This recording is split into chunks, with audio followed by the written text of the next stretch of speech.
ચાલો ધોરણ 7 ગુજરાતી 14મી કવિતા છે એ પંખીડા સુખથી ચણજો.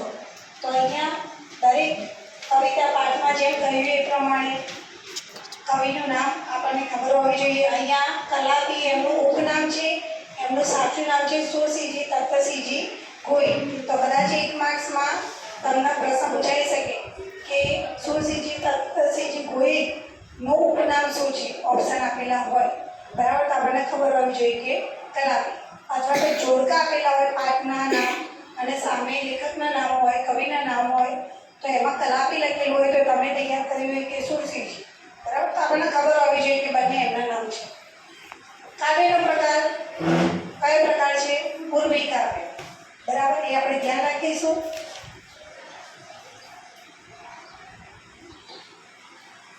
કોઈ પણ કવિતા હોય એમાં ખાસ તૈયાર કરવાનું છે કાવ્યની પંક્તિ બરાબર. પંક્તિનો લખવાનો આવશે ભાવાર્થ. શું આવશે? ભાવાર્થ એટલે કે અર્થ બરાબર. અથવા તો એમ કે ગદ્યમાં દર્શાવો. ગદ્ય એટલે પાઠ ફકરા સ્વરૂપે બરાબર. તો પંક્તિને તમારે શું કરવાની છે? સમજાવવાની બરાબર. એનો ભાવાર્થ લખવાનો, અર્થ લખવાનો ગદ્યમાં ભેગો બરાબર. અને અર્થ આપેલો હોય તમને એને તમારે શું પણ લખવાની? પંક્તિ બરાબર. એ રીતે પૂછાઈ શકે. બે ત્રીજી રીત આવશે કે અહીંયા જો ઊંડો તો જરૂર ડર છે ક્રૂર કો હસ્તનો. તો અહીંયા લખેલું હોય ડર છે હા ક્રૂર કો જો ઊંડો તો જરૂર હસ્તનો બરાબર. ખબર પડી? પંક્તિના શબ્દો શું કરી દીધા? આડાવડા. શું કર્યા? આડાવડા. હવે આ પંક્તિના શબ્દોના ગોઠવી તમારે સાચી પંક્તિ લખવાની. તો સાચી પંક્તિ કઈ આવશે? જો ઊંડો તો જરૂર ડર છે ક્રૂર કો હસ્તનો બરાબર. તો આના માટે આપણે શું તૈયાર કરવું પડે? કવિતા. તો કવિતા તો મોસ્ટ ટાઈમ બી તૈયાર કરવાની, કારણ કે બે રીતે પૂછાય. તો અર્થ આપેલો હોય તો પંક્તિ લખવા માટે પણ કવિતા તૈયાર કરવી પડે.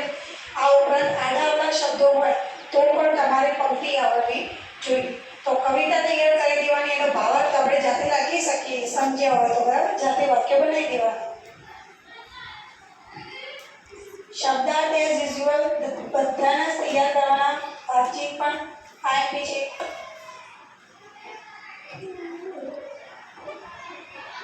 ભાવ દર્શાવતી કાવ્ય પંક્તિ. ભાવ દર્શાવતી, જો એમાં આમ નહીં કીધું કે પંક્તિ લખો અર્થ આપેલો, એમ કીધું કે ભાવ દર્શાવતી કાવ્ય પંક્તિ એટલે એ જ તમને અર્થ આપેલો છે અને એના ઉપરથી તમારે શું લખવાની? કાવ્યની પંક્તિ બરાબર. Most IMP. જેમ કે હાલે જ આપણે ઉદાહરણ આપ્યું હતું, એનો અર્થ જો આપેલો, જો ઉડી જાઓ છો તો કોઈ નિર્દય આપનો દર જરૂરથી છે કે નહીં? આ શું આપેલો છે? અર્થ. શું આપેલો છે? ભાવ બરાબર. પ્રશ્ન અલગ રીતે પૂછાય પણ સમજી લેવાનું કે અર્થ આપેલો આપણે પંક્તિ લખવાની. તો એ પંક્તિ આપણે લખીશું.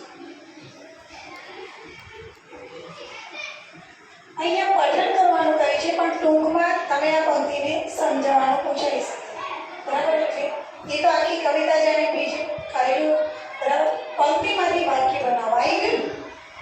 પંક્તિમાંથી વાક્ય બનાવો એટલે શું થાય? એનો મતલબ પંક્તિ આપેલી છે તો એના ગદ્યમાં ફેરવો, અર્થ આપો, એનો ભાવ બતાવો, ભાવ સમજાવો, હે ને? પ્રશ્ન ગમે તે રીતે પૂછે, આપણને ખબર હોવી જોઈએ શું કહેવા માંગે કે પંક્તિનો ભાવ સમજાવો. એનો મતલબ કે આપણે પંક્તિને વાક્ય સ્વરૂપે લખવાની છે, એને સમજાવવાની. તો બંને મોસ્ટ ટાઈમ આ પંક્તિદારી તો બરાબર. કૌંસમાંના શબ્દોનો ઉપયોગ કરીને વાક્ય બનાવો. મારી લીધે કોઈને પણ નુકસાન થાય તો મને દુઃખ થાય. તો નુકસાનનો અર્થ શું થાય? હાનિ. તો આપણે એની જગ્યાએ એ શબ્દ મૂકીએ કે મારી લીધે કોઈને પણ હાનિ થાય તો મને દુઃખ થાય. હવે આમાં તમે જો નુકસાન નીચે લીટી કરેલી નીચે કરેલી, નીચે વાક્યમાં કરેલી નહીં કરેલી. તમને કેમ કીધું કે કયા શબ્દનો અર્થ, કયો શબ્દ બદલવાનો કહ્યું છે? નથી કહ્યું. તો એના માટે શું શબ્દાર્થ. શું આવડવા જોઈએ? શબ્દાર્થ. સીધી રીતે ના પૂછો કે આનો અર્થ શું થાય, બરાબર? આ રીતે પૂછાય. તો અહીંયા જો અમારી શાળાના ઉદ્યાનમાં જાત જાતના ફૂલો ખીલે છે, તો અહીંયા લખેલું છે કે ઉપવન. તો ઉપવનનો અર્થ આ વાક્યમાં શું છે? ઉપવન ઉદ્યાન. શું થાય? ઉદ્યાન. ઉદ્યાન એટલે બગીચો, ઉપવન, બાગ, બરાબર? તો અમારી શાળાના ઉપવનમાં જાત જાતના ફૂલો ખીલે છે. તો ખબર પડી? અહીંયા તમને શબ્દ નીચે લીટી કરીને આપી નથી, શબ્દ તમારે જાતે શોધવાનો રહેશે. એટલે મોસ્ટ આઈપી છે. બાકીનું તમારે કરી દેવાનું ઘરે જઈને તૈયાર, બરાબર? શબ્દનો અર્થ પૂછાઈ શકે, બરાબર?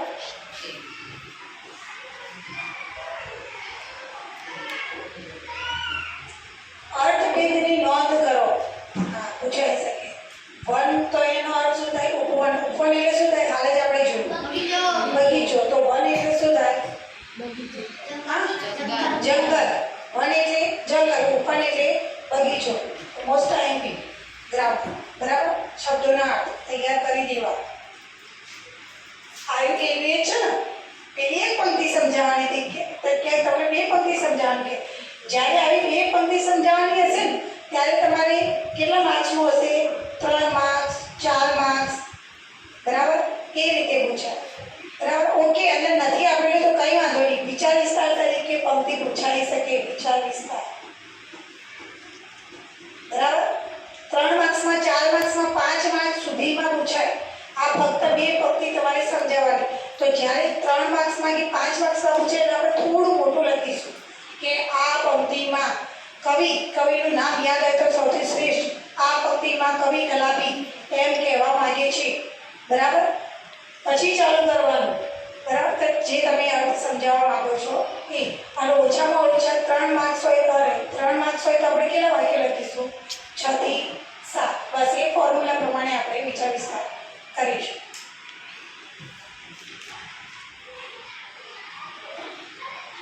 એક વિષય પર સુઘરીની વસા, ચબૂતરાના પંખીઓ, પતંગની દોરીથી ગમાયેલી પંખી એ મોસ્ટ આઈમ્પી છે. અને અત્યારે ચકલી દિવસ ગયો ને ભાઈ, 20 માર્ચ ચકલી દિવસ, તો આ પણ પૂછાઈ શકે, બરાબર?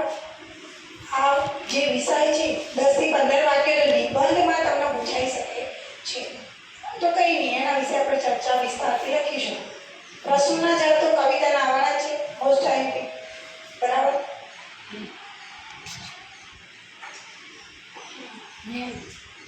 આ કવિતાના રાગ પરથી ગાય વિશેની 4 પંક્તિઓ આપેલી છે અને તે વાંચો ને કબૂતર, માછલી ને અન્ય.